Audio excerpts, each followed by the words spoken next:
What's up, fight fans? This is Kurt DeVille with Counterpunch Boxing News, and I have some news to cover concerning Danny Jacobs.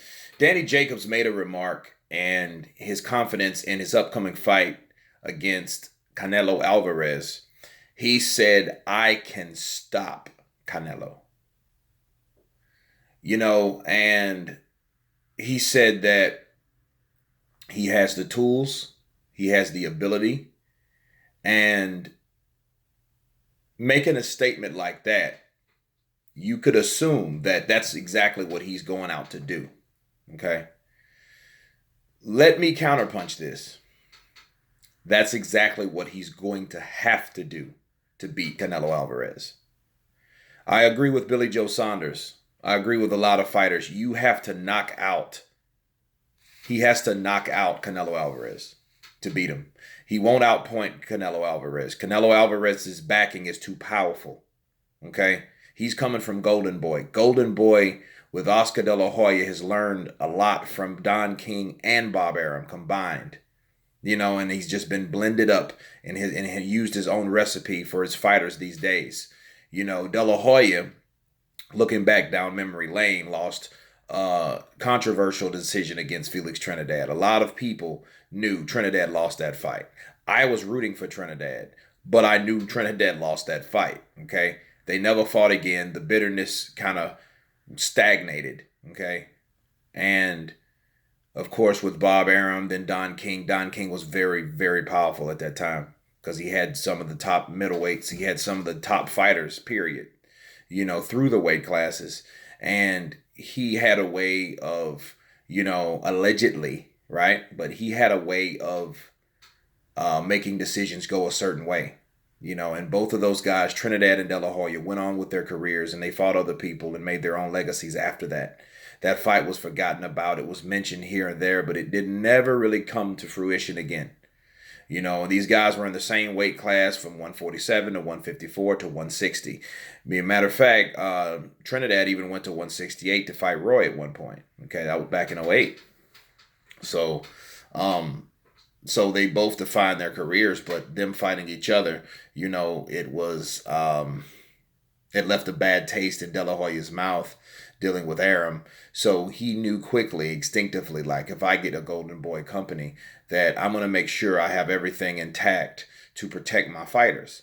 And when he got Canelo Alvarez, the cash cow, the guy that he marketed well, very well, he knew there were certain things that he had to put in play to protect Canelo. Not put him in there with certain fighters like Lara. He didn't want that fight.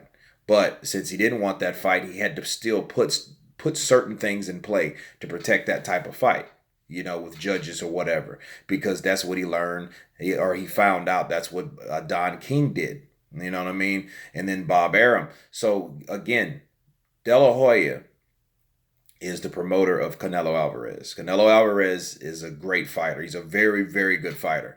But with the politics of boxing, let's say that, with all the deals, the endorsements, Takate, things like that, he is protected by default.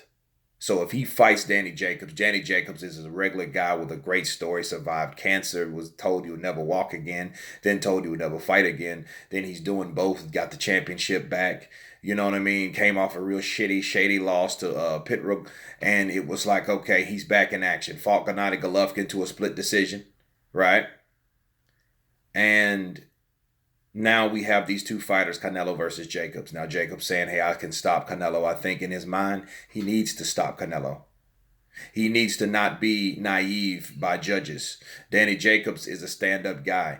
Danny Jacobs is one of those guys with prestige. He carries himself well. He respects his opponent. He doesn't talk a lot of trash. He doesn't need to. He's not that kind of a guy. He's himself. But he can't be naive to expect, oh, if I beat Canelo Alvarez every round, that he's going to get a fair and just decision. So that mindset that he has, that I can stop Canelo, that confidence that's brewing in him, he has to go with that notion and with that energy. Because if he doesn't, he will lose a decision on a fantastic fight, I feel.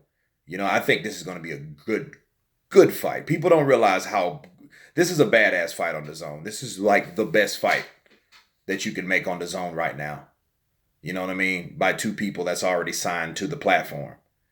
And I think that Anthony Joshua, I think that Canelo Alvarez is protected to a certain degree. You know, he always will be protected to a certain degree. So in order to get that king off the throne, that cash cow, you got to knock him off. You got to defeat him. You got to do exactly what Bernard Hopkins did to Oscar De La Hoya. You know what I mean? Take De La Hoya out, just like Bernard did. Take Canelo out, just like Jacobs has to do.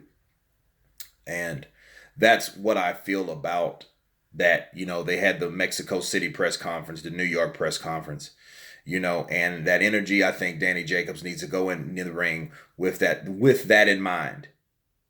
You know, so that's the reality of it, you know? So anyway, you guys tell me what you think about Jacobs making that statement. Of course, please subscribe. And you guys been counterpunched. Peace.